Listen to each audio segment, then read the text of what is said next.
Yeah, let me try to give a brief recap. Unfortunately, the next step in our response to the problem of evil shouldn't take that long. So I think we could spend a little bit of time just retreading some previous ground since we put a lot out there.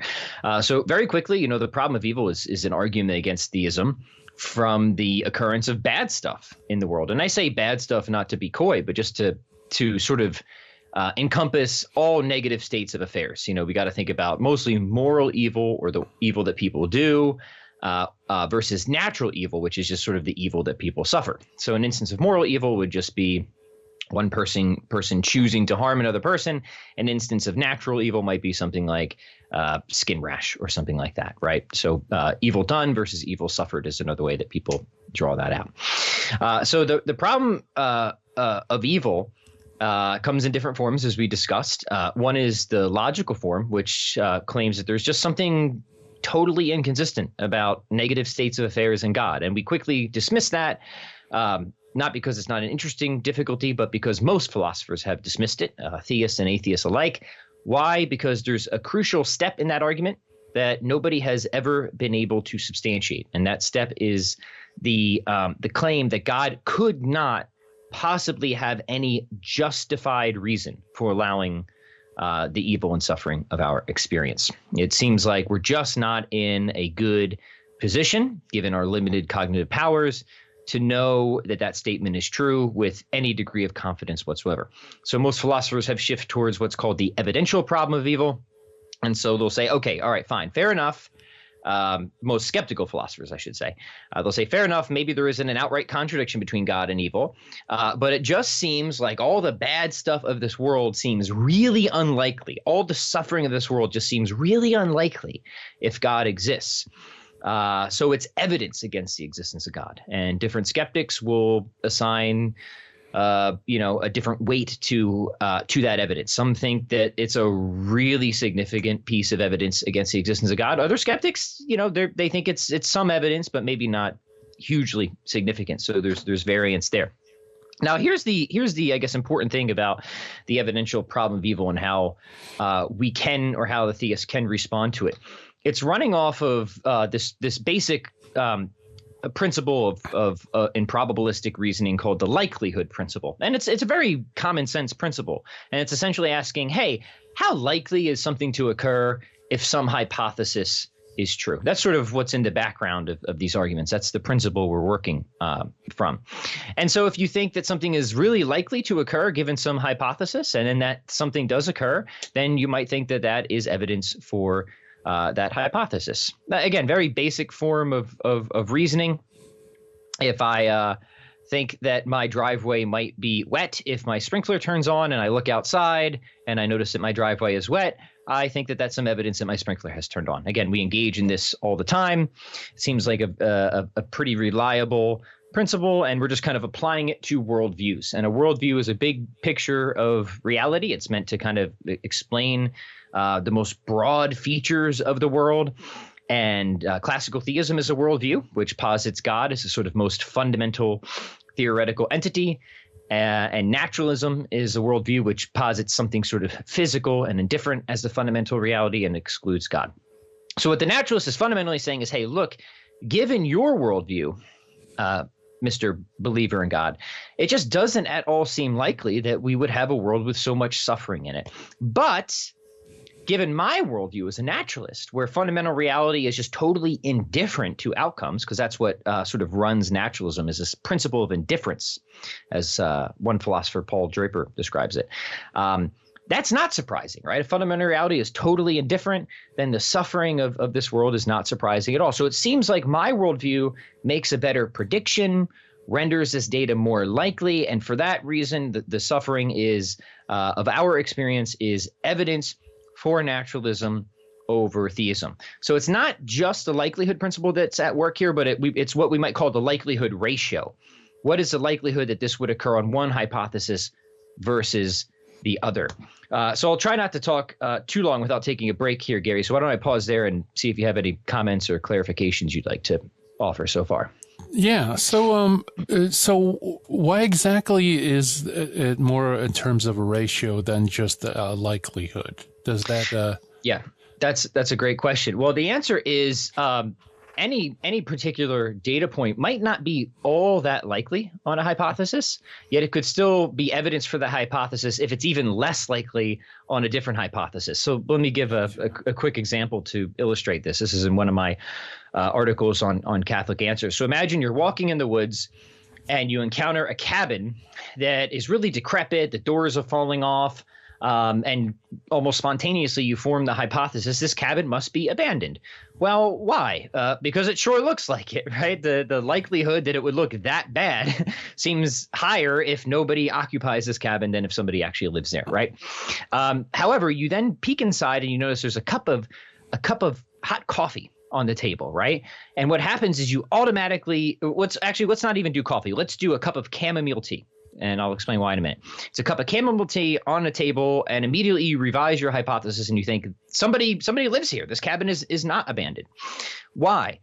Because you think that the odds of there being a hot cup of chamomile tea in that cabin are far more likely if it's occupied than if it's abandoned.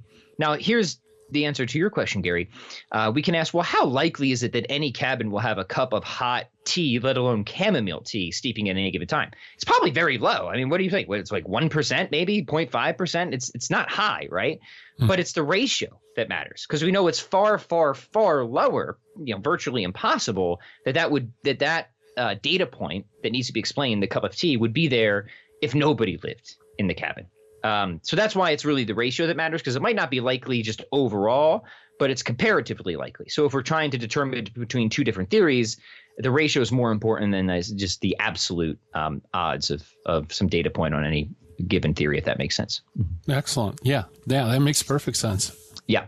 All right. So now how can the theists respond to the problem people? Well, there's a lot of different strategies, right? One that we didn't touch on so much last time is a sort of modest skeptical theism. And I think it's worth going through a few of these to give, more strategies that helps people. And it's just to say, hey, look, we're just not in a good position epistemically to make any sort of judgments with any sort of confidence about whether God would permit the suffering of our experience. And sometimes an analogy that's used to draw this out is imagine that you're kind of observing, you're a neophyte at chess like me. I'm not a chess player, right? And you're watching a chess master, right? Any particular move the chess master makes might not make sense to you. It might seem like you don't understand why that move was made, but you also have reason to expect that you wouldn't understand why that reason is made. And that's because you suck at chess, right? You don't know anything about chess, right? Right.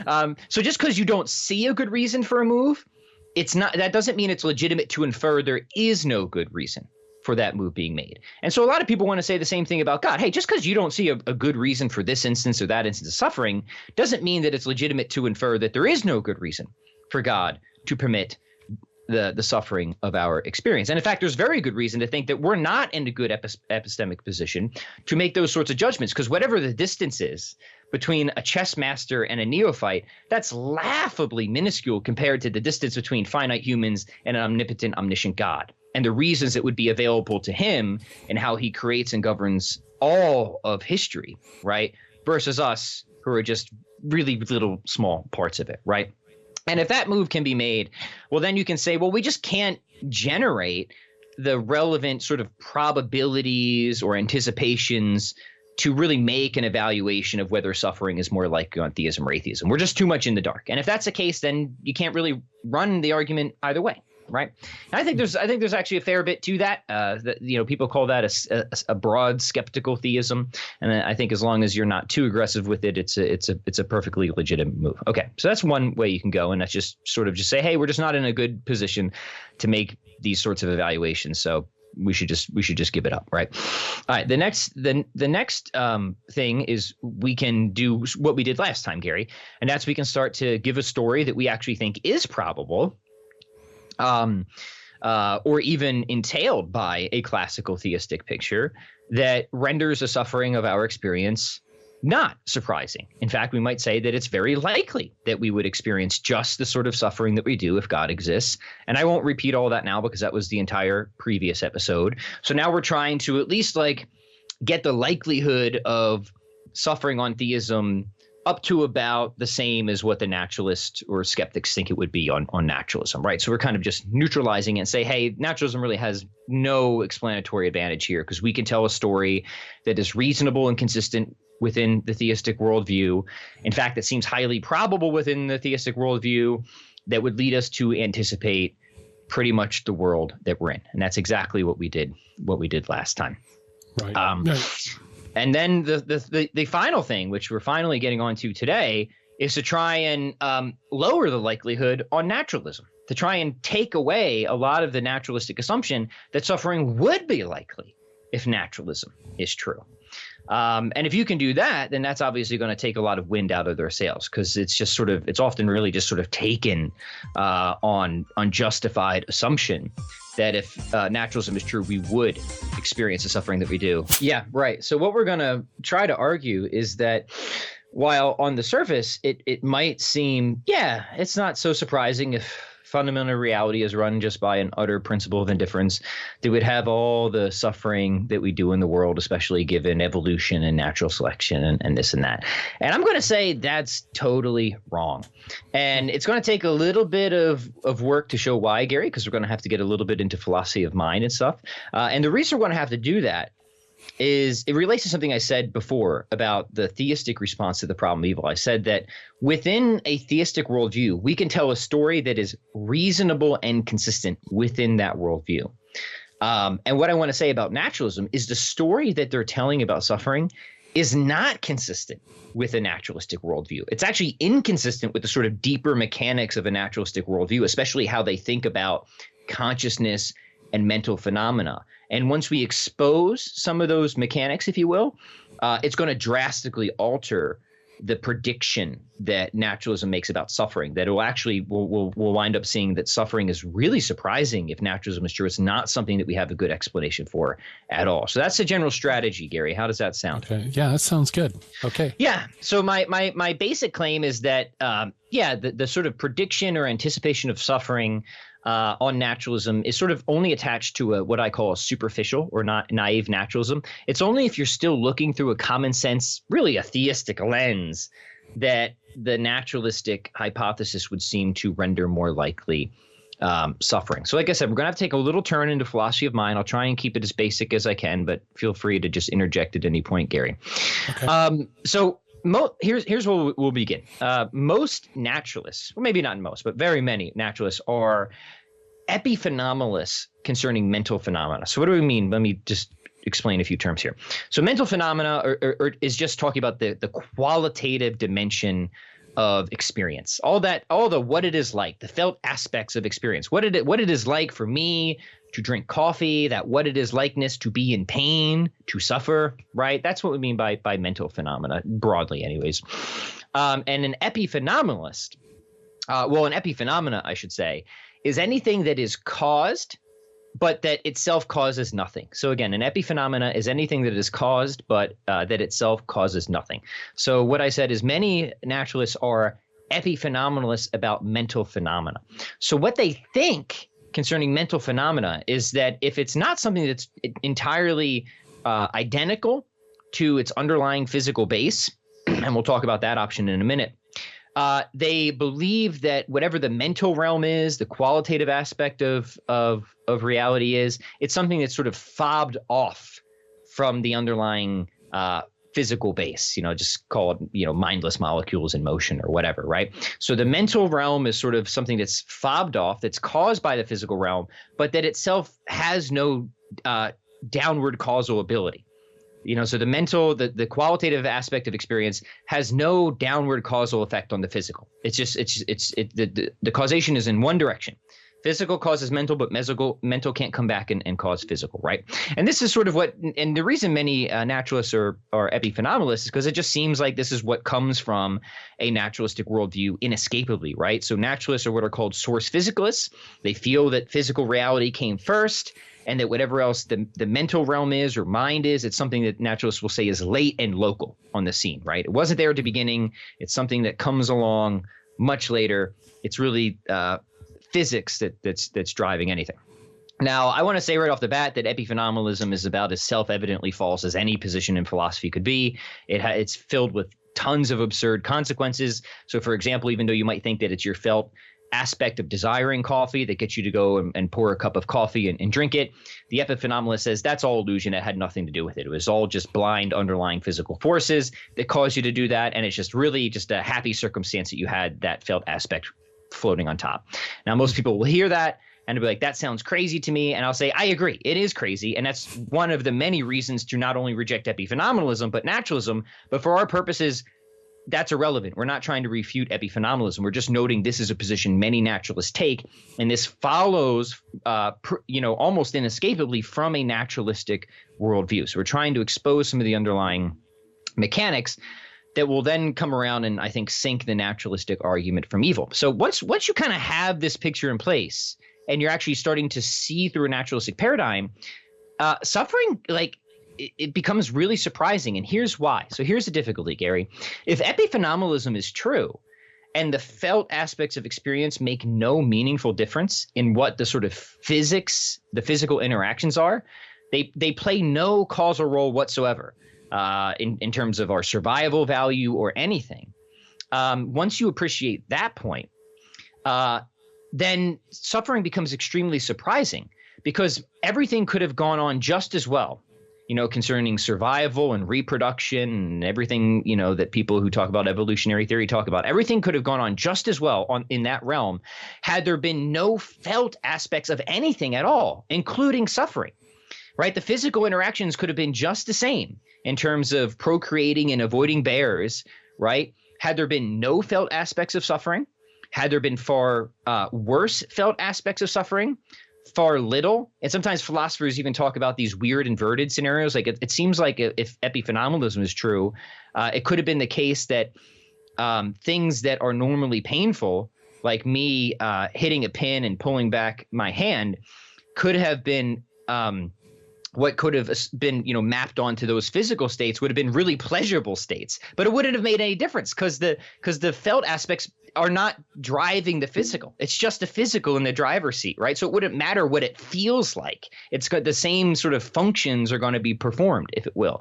So it could have just been the case if naturalism is true that we systematically pursued, because of the underlying physical base, intensely awful experiences, and yet and systematically avoided intensely pleasurable experiences. And it would have made no difference at all.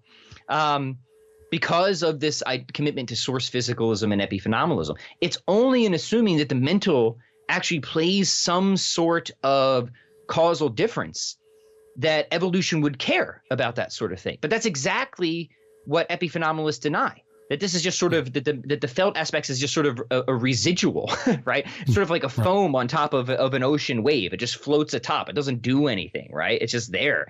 I guess you could say, using your scenario with desiring the coffee, on the physical, they would view the physical aspect as that you're kind of biologically determined to get the coffee no matter what. And then your desire for that coffee is just like some sort of imaginary outgrowth of that really is disconnected from whether or not you're going to get the coffee. Yes, but is that correct? It's exactly right. But isn't it strange that it seems so harmonious, right? Yeah, right. Isn't that strange? And this is actually a phenomenon philosophers talk about. They talk about psychophysical harmony. And naturalists have no idea what to do with this, really, because it seems like the felt aspects are often justifying, right? So think of pain. There's me hitting a pin and pulling my hand away. Well, the fact that that's, attended to with a really unpleasant feeling is really harmonious, oddly so, because the pain would be justifying in the sense that it would give me a reason to pull my hand away. But naturalists say that the felt pain doesn't do anything, right? It doesn't do anything, right? You're just, you're programmed by whatever the physical mechanical base is telling you to do, right? Mm-hmm. So it just seems really weird that you have this psychophysical harmony where the psychological or mental or felt dimension, right, just harmonizes so well with the underlying physical dimension. And philosophers have, many other philosophers, not many, but a certain number of philosophers like Richard Swinburne and others have actually used that as an argument for theism, psychophysical harmony. I'm not doing that argument now. I think that's an interesting argument. I'm just saying that you can look at what these philosophers are noting, naturalists and theists, and why they're noting it. And it's due to the sort of underlying commitments of naturalism that lead to epiphenomenalism. And note that once you appreciate that, the naturalist is really running out of options for how to explain suffering as a felt phenomena. And of course, it's the felt phenomena that we care about, right? We think that that's the problem that needs to be solved. And we're starting to realize that, oh, shoot, naturalism doesn't have a good explanation for this because it doesn't seem to play any functional role in our survival. And if something isn't playing a functional role in our survival, the naturalist isn't going to be able to give a good explanation for it. That's the point, a little bit simplified. I hope that's clear so far.